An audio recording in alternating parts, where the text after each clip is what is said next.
Jay Monahan in 2023, his compensation was $23 million. That's too high. He didn't do a thing in 2023. I would say I would say it was actually detrimental to the game of golf, what he did. I think tax returns just came out or something relatively recently, and I saw this. Might have been He didn't do a single thing positive. Isn't that amazing? 12.1 million of that was in like incentives. I believe I saw this in the Friday newsletter, and I was dying at those. Right. So that's like, what could those be? Was it like page views? Because he crushed those. Just like clicks on socials.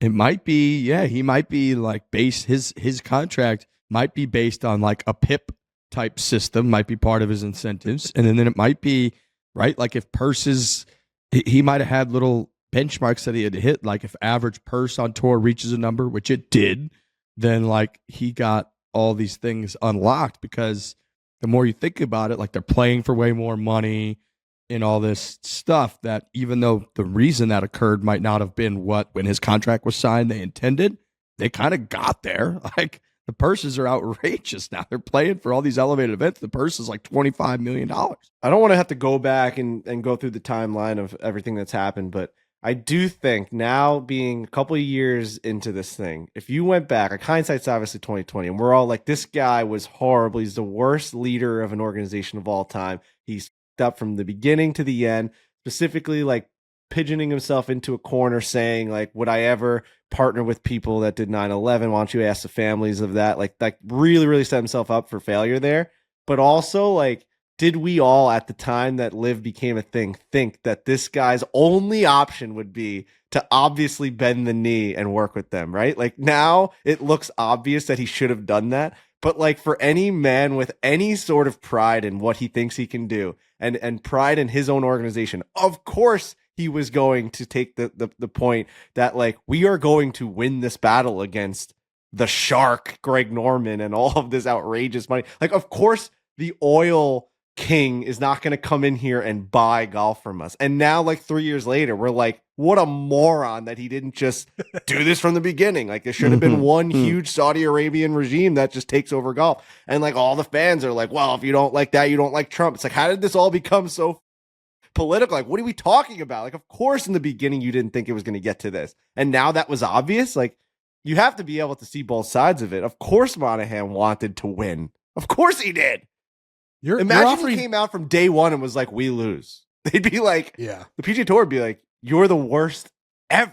No, you're offering Jay Monahan some grace here, which is nice. He hasn't gotten much of that in the last couple of years. No, because like the way that he's handled it has been incorrect. He's been like a fumbling, bumbling idiot throughout the whole entire thing. Like he's almost looked like a puppet for whoever is going to like give him an attaboy at the end of the day. First it was the PGA Tour and he thought that his players were going to stand by his side. And now it's like, oh, like, please come here. We'll do whatever you want now. And then that looked like that was going to happen. And now he's dragging his foot and he can't get across the finish line. So he's constantly just kind of making the wrong decisions. He can't get anything done. It's a bunch of just nothing. That's the problem. I do think there's minutia in there. Like there's a nuance there. There were tentpole parts where he could have made a different decision. Like I understand what you're saying. We're talking almost in extremes where it's like you win or you lose, but it was an opportunity for him to, I don't know, you're the commissioner of the PGA Tour, come up with a solution that doesn't end in we're either going to win or we're going to lose. Right. That I think is probably where the critiques come in.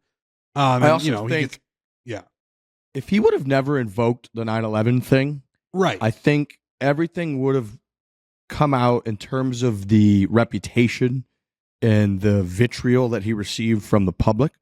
I think everything would have come out infinitely smoother for him. I think he could have easily then just played the card of the storyline of, yeah, man, we're facing an existential threat that has now $800 billion in the PIF.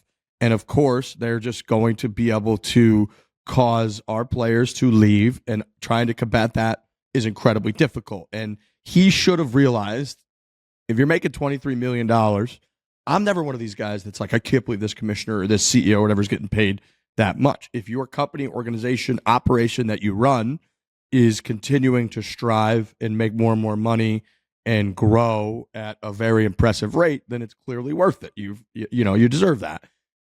If he's making $23 million, he needs to be incredibly impressive and have that Right. foresight and that knowledge and that deal making ability or whatever it is that he's an expert at.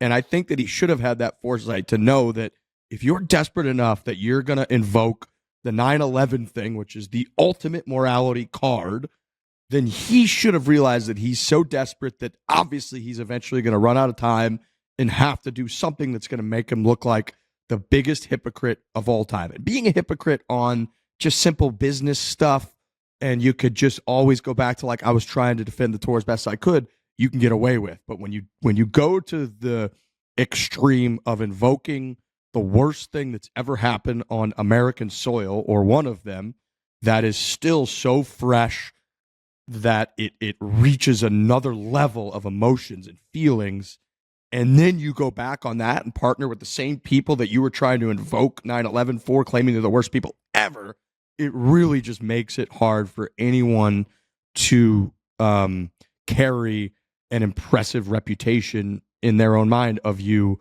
going forward. And I think that was sort of the thing that everyone, including Dave, when like Dave posted his video being like, is this guy the worst guy in the world?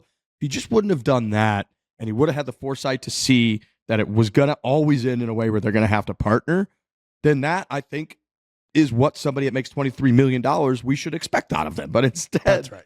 he just hasn't really done Yeah. that's Done impressive, anything. you know? Nothing.